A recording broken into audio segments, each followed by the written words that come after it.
Welcome to another CEO Wisdom Pod. We have Souvik Haldar with us today. He's founder and CEO at Hornet. Hornet's an interesting company. It's a dark web forensics platform. He works with some Indian authorities and just raised a nice pre-seed round. So we're going to talk about crypto today. Please, if you're listening to this, go check out the project of one of my clients. It's called bitbars.xyz, and it's a cool NFT platform like no other have been developed before. They specialize in block space, creating value out of block space. Just super interesting. So bitbars.com. Souvik, welcome to the pod. Tell me a bit more about yourself and what you're up to nowadays. Sure. Uh, Hi, Charles. My Hi. name is Souvik Haldar. I'm the founder and CEO of Hornet. We are into cryptocurrency and dark web forensics.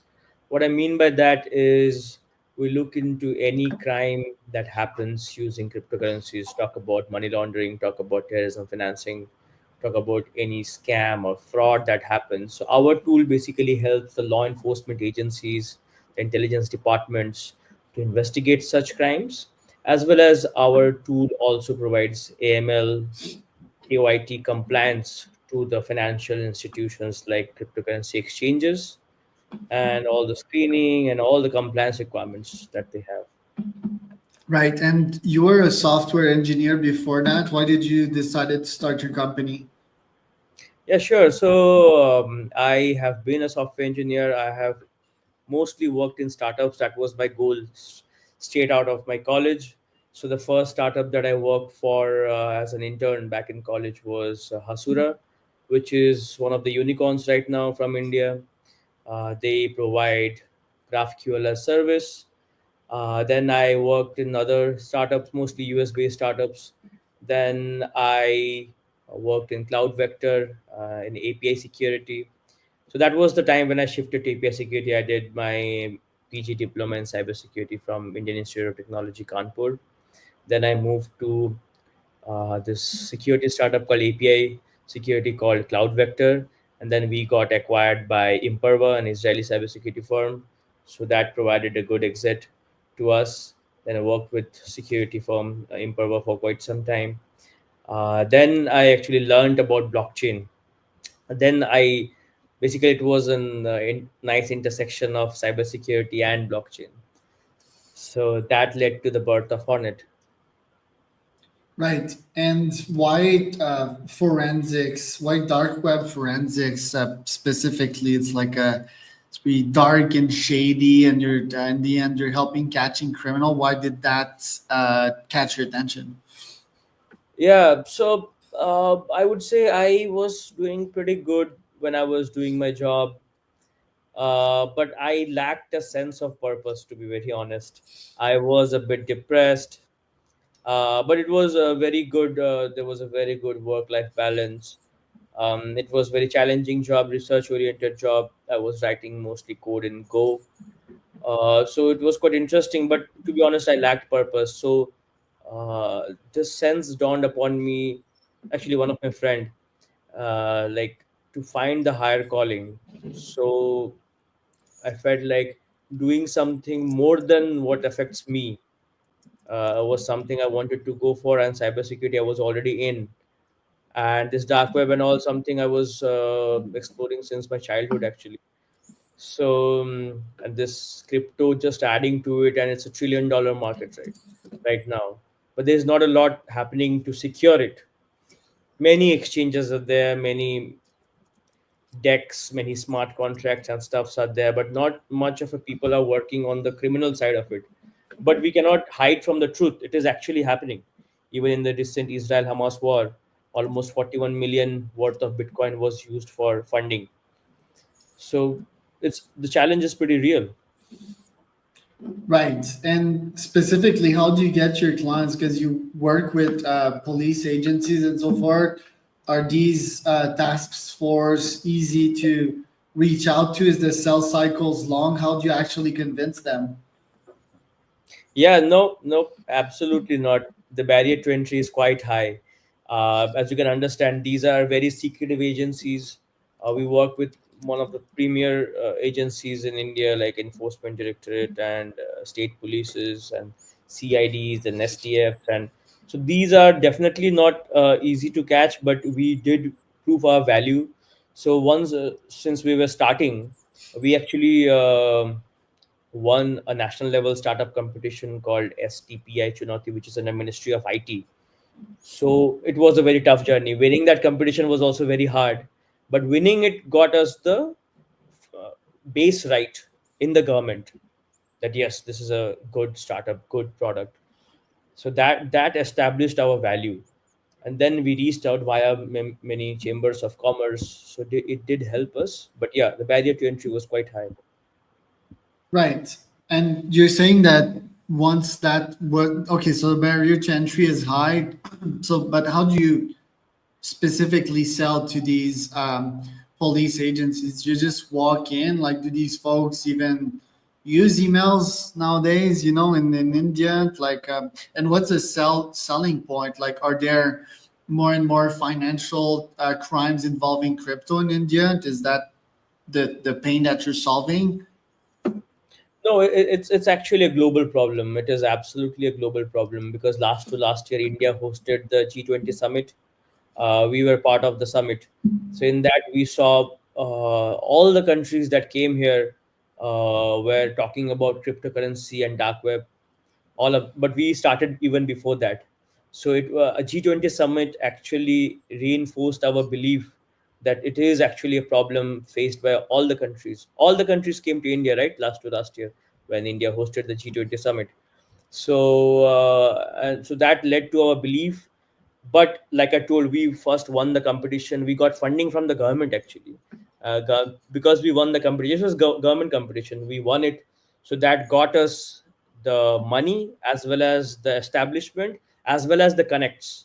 So once we proved our value to one connection, it was purely word of mouth. There is no marketing involved. You cannot market the product. There is, by definition, you cannot market it. People are not there. You cannot reach out. It is mostly word of mouth, and we solved cases. Recently we even recovered almost, in one case, $80,000 from one scam.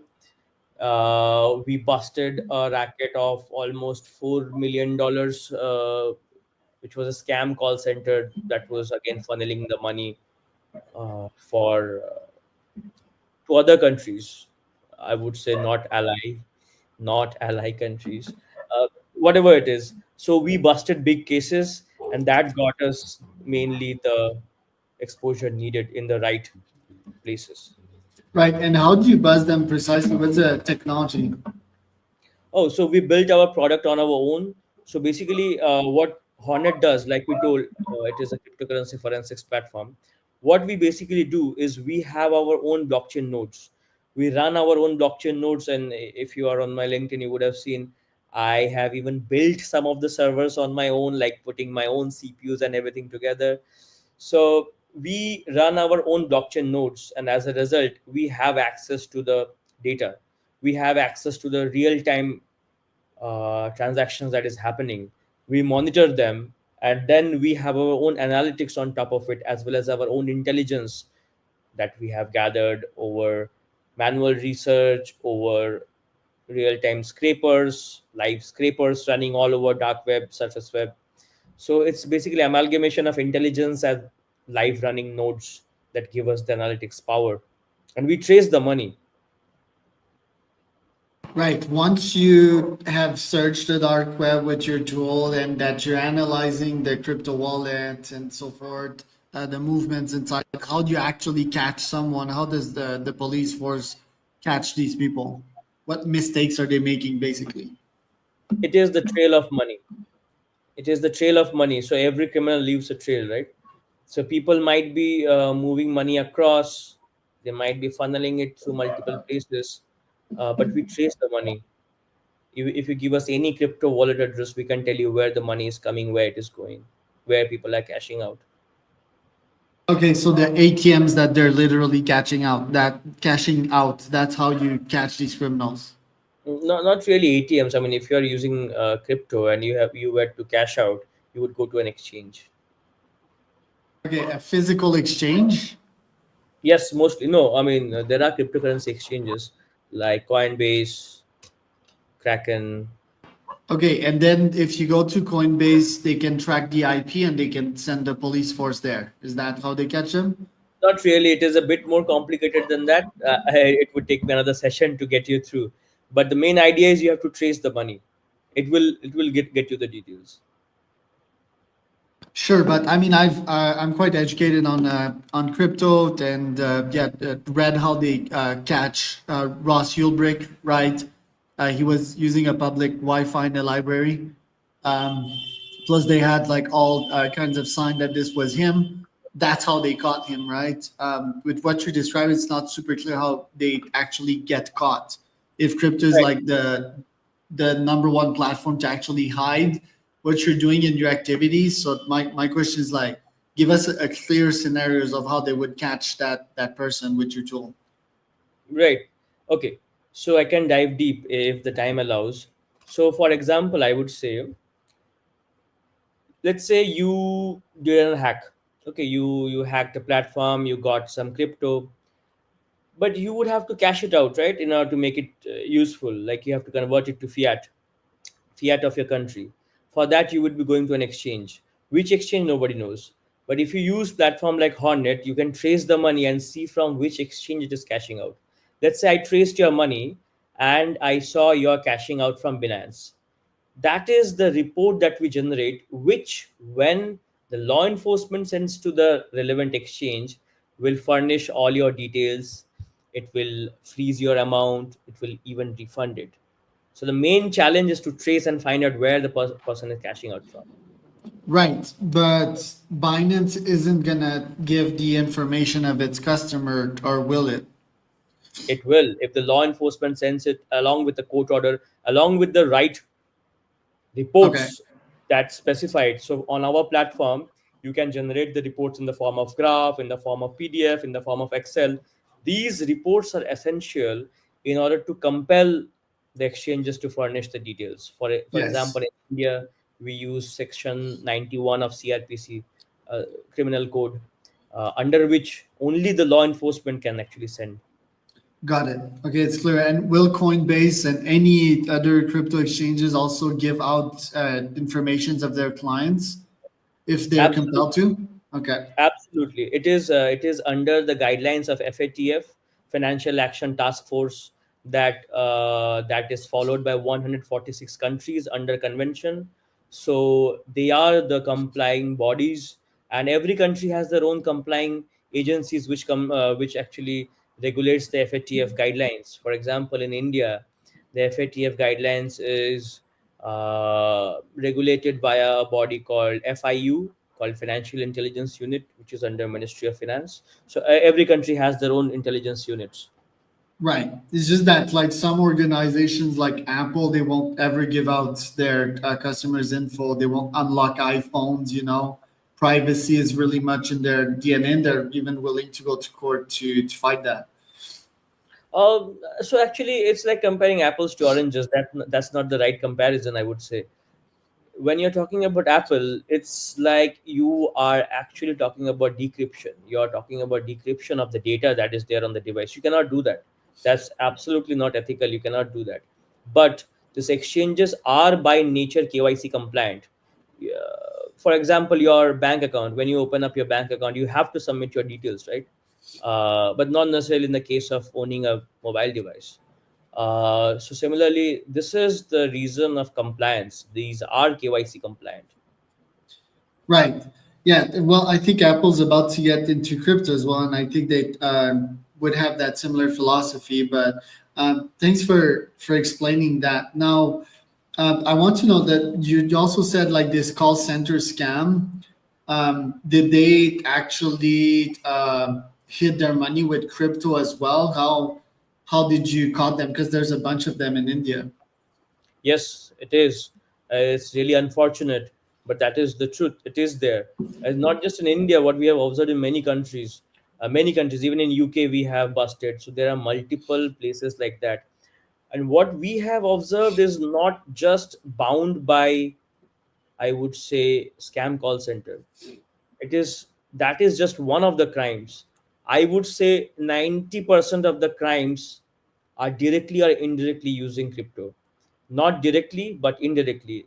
That's the form where, if you know what is hawala is happening, laundering is happening, because that's the crypto is the only way in which you can do cross border transfer, right? You cannot use Swift for that. Right. And what's other scams? Is it just like phishing attacks and hackers, uh, Everything, porn every kind of scams, and crime so that you are forth? aware, every kind of crime that you are aware of, even ransomware attacks. All the Right. ransom in the form of ransomware attacks is taken in the form of crypto, right? Okay. And what do I have to pay if I am using Hornet as a police agency? What are your pricing? So pricing, so we have multiple tiers. It depends on your use case. So there are various tiers for using it, but yeah, we sometimes customize it based on the customer's requirement as well. Right. And is it like a SaaS model in which Yes. I pay for the full office, whatever the usage, like $1,000 a month, or? Yes, it's a purely web-based SaaS platform. Once you have purchased a subscription on a yearly or biannually or 5 year, 3 year plan, you get access to the account, and it is available online.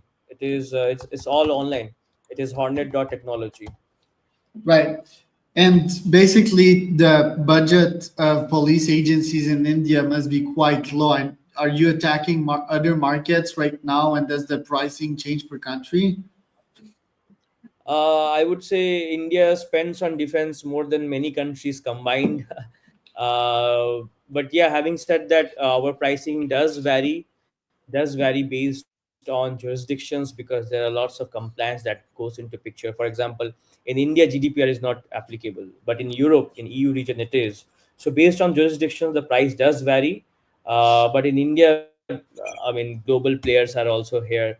And yeah, we last year I was in the US, so we attended the RSACon, got contacted by FBI as well. So yeah, I mean, it's truly a global product. We are serving from multiple countries. So yeah, we intend to go further. And FBI wouldn't be like a national security issues to outsource to an Indian company? Do they actually contract Indian companies? No, it doesn't work that way. So you have to have a US entity. We are in the process for that. But yeah, I mean, all the countries that we are in, so it has to have an entity there. So I have a background in cybersecurity, right? So in the conventional cybersecurity, mostly in the API security side. So we are 100% compliant on the security aspects. We take security very seriously. And yeah, you must be knowing about Imperva, right? Or what? Sorry? Are you aware of Imperva? Imperver? No. Oh, okay, okay. So yeah, it's What a, is it's a it? big cybersecurity company in the US. Okay, okay. Do Now, you actually, it think? is acquired by Thales. It's a French. I know Com- Thales, but I don't know the second one you mentioned. no, so Imperva was the one that I'm working for, and then Imperva was actually bought by Thales last year. It was a $3 billion deal. Okay, interesting. I'll research them out.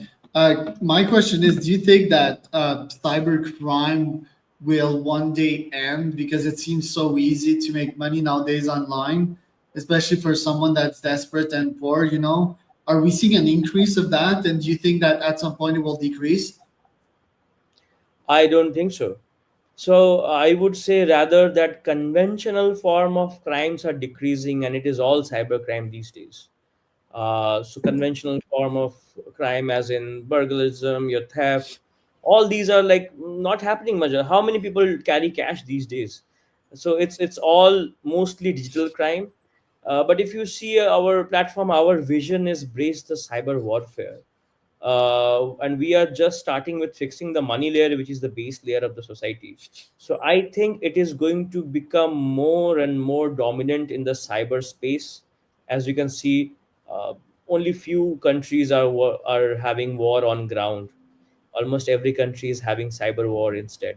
So it is not only crime that is going to increase on the online platform, rather it is going to take form of war, which has already started. Every country is almost always attacking the critical infrastructure of other countries. Talk about the power grid, gas supply chains. They are attacking it all the time, because if you can get a country's power grid down, you don't even have to attack them. And is that a fact? Because, well, I mean, I think there's a lot of like defense going on, but is it like exactly like you described, like countries being at war against another every day? That looks like a pretty ugly and dire situation. Oh, it is the ground reality. You should be aware of it. Like, for example, the Russia-Ukraine war that is happening. Yeah, this I'm aware, but okay, so I No, no. mean like NATO allies vs like Russia and China, of course, right? Like these are the countries that will be hacking one another extensively. All the time. And so what I was going to say is that Russia Ukraine war just started like 2 years ago, but their cyber war started much earlier. Their cyber war Yes. started 2000s. It started, they were almost always, Ukraine's power grid was many times attacked and many times it was down. And the biggest example would be Stuxnet. Are you aware of Stuxnet? Yes. Yeah, so that was the first cyber war, and there has been tremendous number of attacks. I was in the defense, right? So even when we were handling Tokyo Olympics, it was DDoSed 21 million requests per second on just small things. So it is almost always happening, and mostly the not the IT, the OT. What do you mean by OT? So IT is information technology, OT is operation technology. Operation technology, all this SCADA, PLC, these comes into picture. All these Siemens PLCs that are running the power grids, the power plants, atomic stations. All of these come under that. OT is being attacked more. Critical infrastructure, basically. You and OT, the difference would be like physically. Is that what you mean? Like with data cards that you insert to physically hack the system They without typically, internet? no, they also use internet definitely, but the protocols are different. But But it shouldn't follows. these infrastructures like not use internet? Aren't they like not connected to the internet? These days, can you afford not being online? And there is almost no Uh, device that can afford it. well, I think they can if they're getting like hacked on a daily basis. But you're saying that the benefits outweigh the cost of not being connected online. So in the cybersecurity industry, the only thing that I have learned is security is inversely proportional to convenience. If you want to increase convenience, you have to reduce security.